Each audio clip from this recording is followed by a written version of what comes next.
Hey, welcome back to the channel. I am the Urban Tarzan, and I thought it was a good time to do a review of my SilencerCo Omega 36m Suppressor. So stick around. Let's see what we got. All right, a little back history on this. This is the first suppressor I ever bought.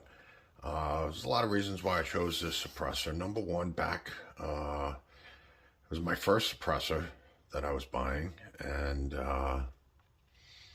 I really wanted to get something that would, open my eyes to the world of cans and suppressors, something that I could use on multiple different guns and really get a feel for it. I wasn't expecting it to be perfect in every area, every gun, every caliber. But at the time, there was a 9 to 14 month wait.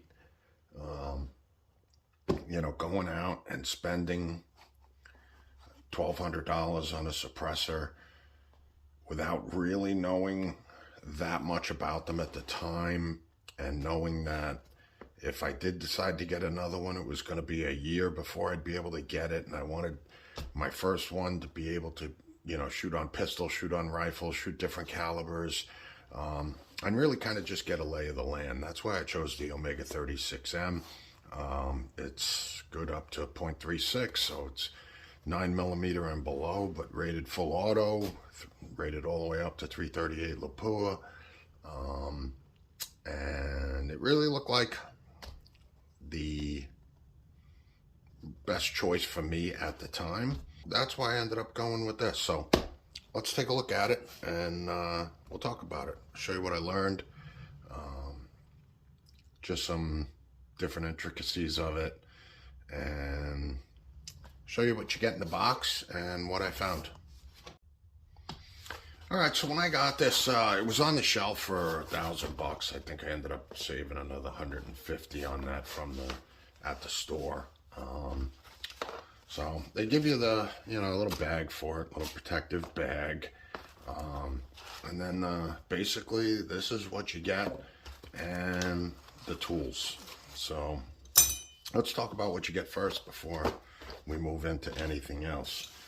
So when you get it from the store, it comes with the ASR mount adapter, and this is the quick thread adapter, and that just screws on the back of the suppressor, and they have these centering rings that go with everything to make sure everything lines up and threads.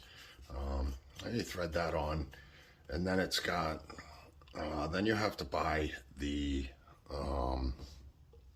flash hider that has the bigger thread hole, and it's like a turn and a half, I think, and you turn it, it goes on, and then it has a locking ring, and you turn the lock and it locks to where you want to go. So it comes like this. You can't mount it like this. You do have to buy something else. So when I first bought it, I bought the ASR mount, I bought the 30 caliber mount, and flash hider, and put it on my 300 blackout, and it works great. It's quick on, quick off, but I want to talk about that a little bit. I mean, it does come with this, and when I first was looking at getting the suppressors, everybody, say, oh, you got to get the quick mount. You can just pull it out, you thread it on there, quick half turn, lock it, and you're ready to go. And then when you want to take it off, you just unlock it, quick half turn, boom, pops right off, and you got your, your flash hider on there, and you're ready to go. And the images of that in your head, and you're like, oh yeah, that's great, I gotta have that. You gotta have the quick on, you gotta have the quick off, and then it locks right on there, and you can just pull it out and put it on there whenever you want.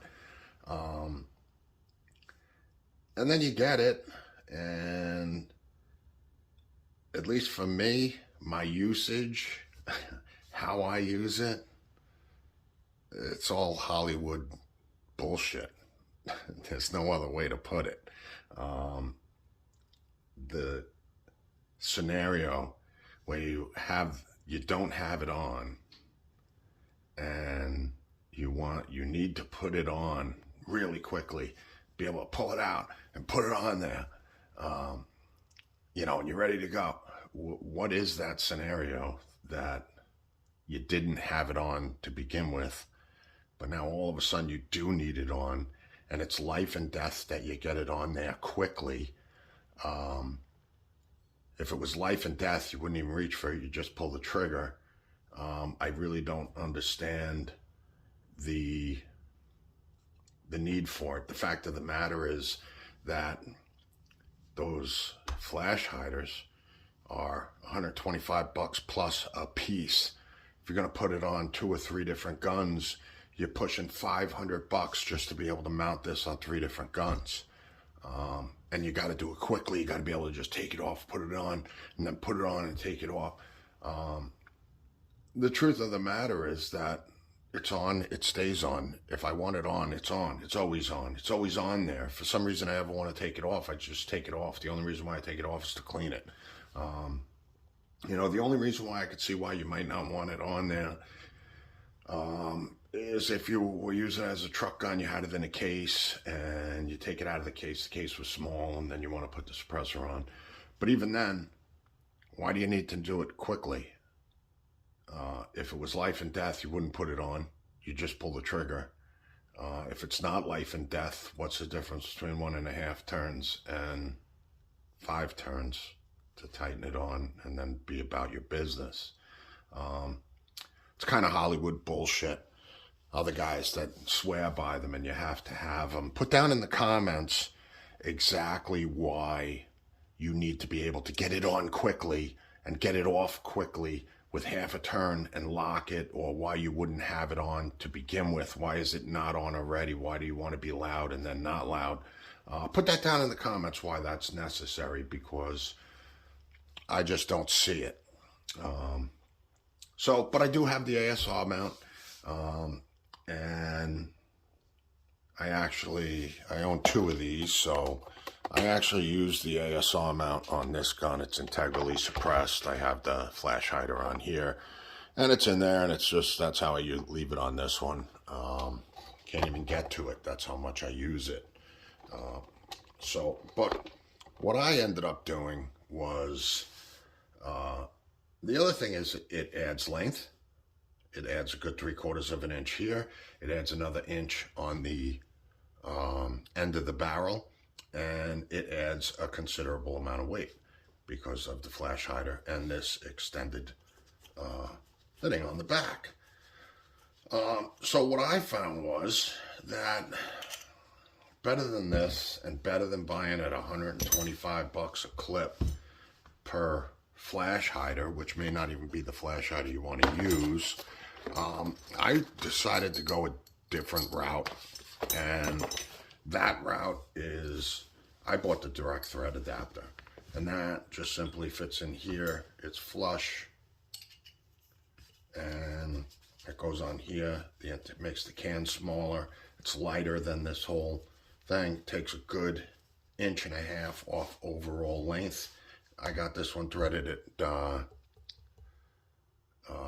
5/8 by 24. Threads right on here.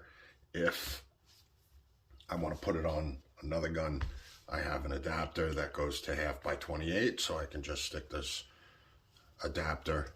This is usually on my 1/2 by 28 gun anyway, and then I can just thread it right on. And like I said, it's like 6 turns or something to be tight. But I prefer the direct thread mount. It's shorter, it's smaller. But up to you if you think you need to be able to get it on, get it off quick, like in the movies where they pull the suppressor out and screw it on there and they're ready to go to battle. It's just not realistic. It's Hollywood. It's fantasy bullshit. And you don't need to get it on or off quickly. But I prefer the direct thread mounts. Like I said, makes it smaller, more compact, and it is actually a better fit on the rifle. The other thing I want to add is that when you have a flash hider on the end of the barrel, and you want to mount your suppressor to it. A lot of people don't realize that your flash hider should not be cranked down on the end of your barrel. As a matter of fact, it should never be tightened over 30 foot-pounds, and it should be put on with a torque wrench, and it should never be over 30 foot-pounds. I'm not going to get into it, but the simple fact is that by cranking that down, it constricts the end of your muzzle, the diameter of your barrel, and you will shoot like shit. So if you have your flash hider cranked down on the end of your barrel, just know that while the rest of your barrel is .224, where that flash hider is cranked down on there is probably .200, .190.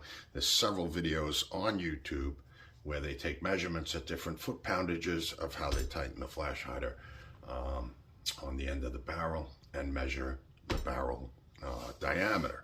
So if you want to go take a look at that, you can go ahead, but never tighten your flash hider above 30 foot-pounds. Little public service announcement there that a lot of people don't know about. But anyway, I digress. All right, so the other thing that's nice about this can is they make interchangeable end caps where you can put on caliber specific end caps to close that out to make it quieter. The tool just, and I don't feel like hooking it all up, but that comes out. You're supposed to put the tool on it and take it out, but the end cap comes off, and you could put a 22 caliber end cap on there. You could put whatever end cap better suits the caliber. The other thing that's very nice about this suppressor, and I'll show you, is that it is modular. So especially when you want to shoot it on a pistol, you can take this off, make it shorter. You take your end cap off, and the end cap threads right in here, and then you have a shorter can, which is nice on here. It is a little bit noisier. It doesn't make it as quiet, but when shooting a handgun, taking off this extra weight and this extra length is extremely helpful. So this going from a rifle suppressor to a handgun suppressor, it's one of the few out there that will even do that. So that is a huge, huge plus when it comes to this can. I do want to try to take that end cap off without scratching it up. Let's see if we can, there we go. And the end cap just threads right out. So before we, I'll just show you how that goes, and let's just reconfigure this for the handgun before I put it on the handgun. All right, so that threads out. You would take this off, and you would put that back on there, and tighten that back down. So there's the little teeth in there. Put that in there,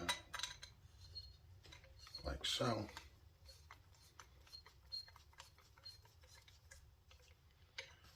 And I'm not sure what the lengths on these are overall. I don't know if I have a tape measure handy. This is about 8 inches, and then you lose about 2.5 inches on here. So there's about 5.5 inches, maybe 5 inches when you put it on the handgun.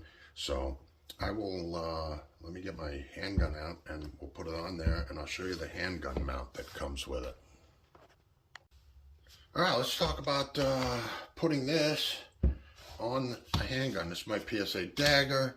We're empty, no magazine. I love this gun. I love my dagger. Just put the full-size frame on there. Have a video of that. All right, so if you want to put a suppressor on a handgun, you have to use a special mount. This has a spring in it. It captures some of the recoil, and it allows the gun to function better with the blowback with the suppressor on there. To be honest, I'm not really sure how it works, why it works, but it does. So in order to do that, you have to take this off. You have to take off whatever mount you had on there, whether it is the direct thread mount like this one, or the ASR mount like this one, you would have to take that off. And this has that beveled edge, and it fits in there perfectly, just like so. And you put the locking ring on. And the locking ring goes on, and now it is ready for pistol use with having that on there. And as you can see, you never want to cross thread it. Make sure it goes on there nicely. Now, I actually left the O-ring on there. I shouldn't have, but I'm going to leave it on there just because we're not shooting it. But ordinarily I would take that O-ring off and thread it right up to the shoulder. And that would be my PSA dagger with the Silencer 36, SilencerCo Omega 36m on there. This performs like this flawlessly, except when I'm shooting 115 grain, very light loads. If I load stuff up at 1050 or less, I'll run into cycling issues. But everything, you know, normal 1125, 1150, normal target loads, 115s, the cycles I'm fine. You buy the white box Winchester, cycles it fine. All of that stuff, they're all around 1125 feet per second or higher. And any of your defensive ammo is going to be up around that 1200 to 1250 mark. So you will not have any problem cycling. I will say that if you shoot it full size with some of the target ammo, it might not cycle. You'll have a few that don't cycle. But in the smaller configuration, it cycles just about everything. Just about everything, unless I make stuff really light. So, and that's that. It's very nice to shoot. And getting into the performance of the Omega 36. Now again, I own two of them. I bought a second one because on the 300 blackout, it is extremely quiet. I find that it's as quiet as any of the suppressors on the market for that caliber. It's very quiet for the 9mm as well. So like I said, I got two of them and they function very well. So overall performance of the can itself, I give it an A+. It's great. I'm not sure what the actual numbers are that they give for it, decibel wise, but 300 blackout subs, hearing safe. 146 grain subs, 9mm, definitely hearing safe. You don't need anything like that. It does do a good job on the 5.56 as well. It really takes quite a bit of the snap out of a 5.56. Makes it, you know, even though I shoot here on the property and I'm rural, I'm not that rural. So it really takes quite a bit of the snap out of the 5.56 when I'm shooting here on the property, and I like that. So, like I said, cans are always on. They come off to get cleaned is when they come off, and then they go right back on. This just sits in the box, never used, direct thread everything. So other than that, I love the can. I love it. My next can, though, now that I have two of these that can be used interchangeably through a lot of different calibers, and I can move things around, I'm going to probably get a couple cans now that the waiting period is very short, that are more caliber specific. I'm going to get a 5.56 specific can. Probably that'll double with the 22s. Definitely want to do that. I might actually get another 30 cal can specific and put it on this gun that is integrally suppressed inside and just put a real 30 cal can on there. Even though I am happy with the 36M, I think that's going to be my plan, is to put an actual 30 cal can on that gun. The other thing is, size-wise, you can see that it fits inside. It's small enough to fit inside this particular handguard, and plenty of room in there. It doesn't leave much room for mounting stuff, but it does fit inside. And I think if I got another one, you can see. So, all right, so that should just about do it for my review of the SilencerCo Omega 36M. If you have any questions, put them in the comments. And as usual, don't forget to hit that like button and subscribe. I am the Urban Tarzan. Thanks for coming by. I'm out.